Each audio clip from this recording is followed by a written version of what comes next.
Good morning, students.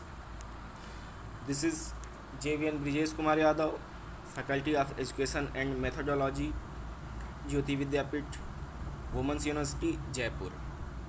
I welcome to all of you in my digital class. Students, I have prepared this lecture for MSc first semester students. Okay, students, before this class in microbiology, we have seen our syllabus of microbiology, which was the orientation class. In that, there were different units we have studied in detail.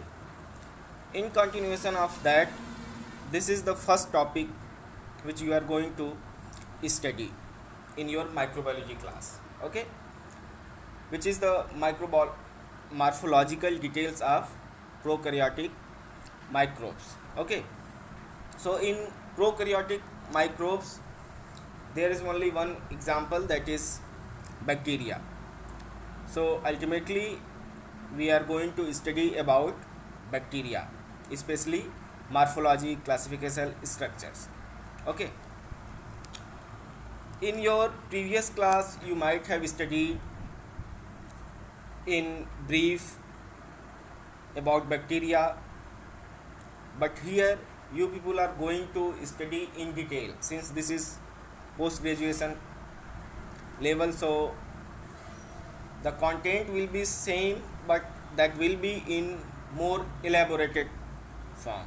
Okay, in more detail you are going to study at this level. Okay, so let's start with introduction. You all know that bacteria are prokaryotic organisms. Okay, in simple terms, bacteria are prokaryotic microscopic organisms. Even another word you can add, prokaryotic microscopic unicellular organisms. Okay, these three terms are very appropriate for the definition of bacteria. Okay, so this prokaryotic organisms are very unique. Okay, they vary in size, measurement approximately 0.1 to 10 micrometer, widely distributed. You can say they are universal. They found everywhere and every forms of life. Okay, it can be found in soil, air, water, and living bodies. That's why I am saying that they are universal, cosmopolitan. Some bacteria can cause diseases for human, animals, as well as in plants. In nutrition of bacteria, you will be going to study in detail. Some bacteria are harmless, they are beneficial for human beings. Example is live in human bodies as normal flora. Students, I am giving you this question. You reply me in comment box which bacteria is beneficial for human being, so that I can check your attention, your focus in my class. Okay, next, about size of bacteria. Unit of measurement in bacteriology is the micron, that is micrometer. Bacteria of medical importance, that is 0.2 to 1.5 in diameter, in length. Mostly bacteria found in this range, but some exceptions are there. Some of them are very large, that is different thing, but most of them fall in this range. Okay, then bacterial morphology, you might have studied in your previous class. Bacteria, some of them are rod shaped, they are known as bacilli, some of them rounded, those are coccoid, and some of them are elongated, that is spiral. Okay, apart from these three, other morphological features are also there. I have already uploaded e-notes, you can go through that, you will find more. Since this is video lecture, so I came with only brief information which are most important. Okay, next, bacterial morphology.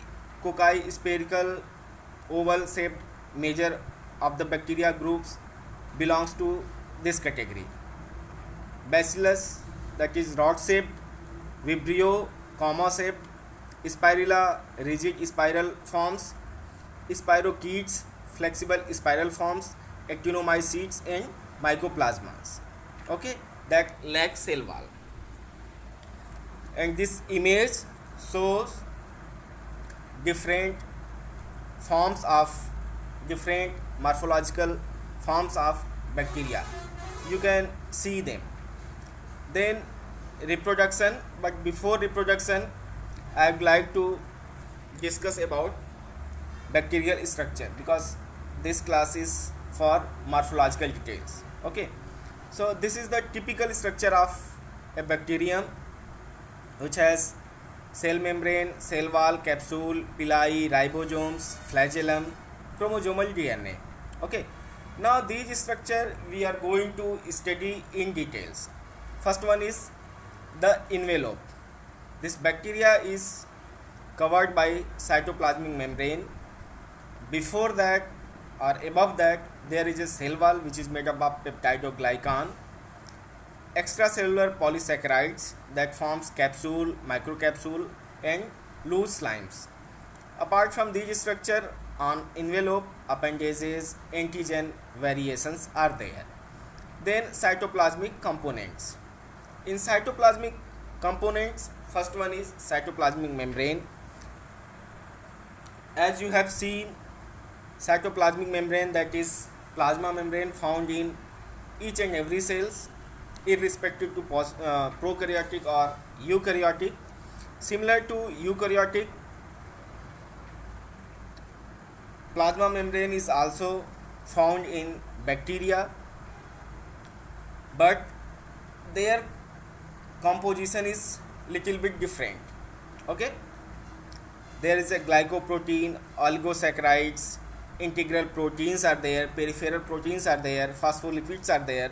Okay, all those components you might have studied in case of eukaryotic cell membrane, that is plasma membrane, that is also, but their content, composition, proportion are different from eukaryotics. Then bacterial structure, cell wall is there. Since bacteria belongs to plant cells, plant groups, so it has cell wall, which is the outer covering. Okay, now this cell wall is made up of peptidoglycan. Based on this cell wall, there is two types of bacteria, gram positive and gram negative bacteria. Now students, you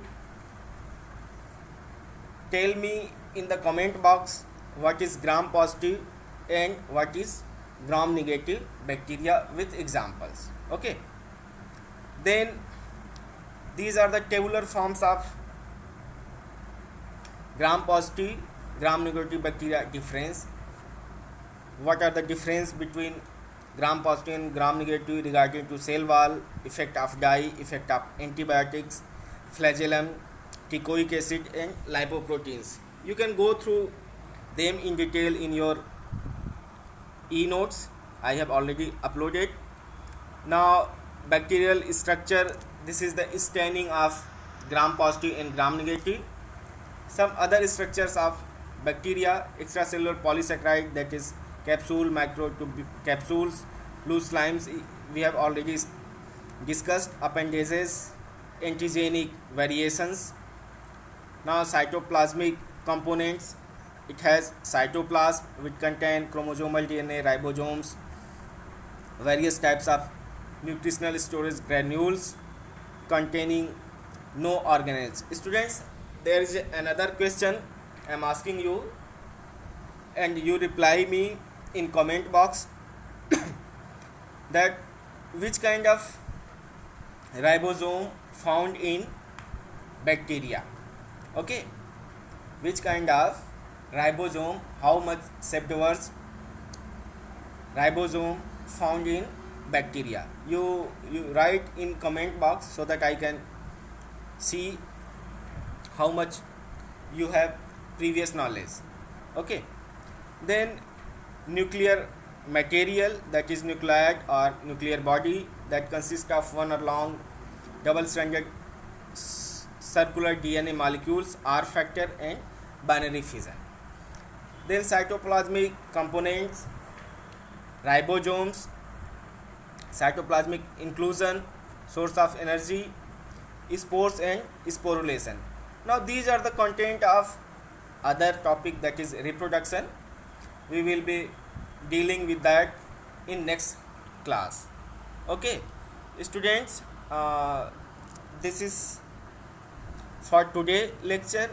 Now I request to all of you, if you have any query, doubts, feel free to discuss me, ask to me. I will try my best to resolve your problems. Thank you very much.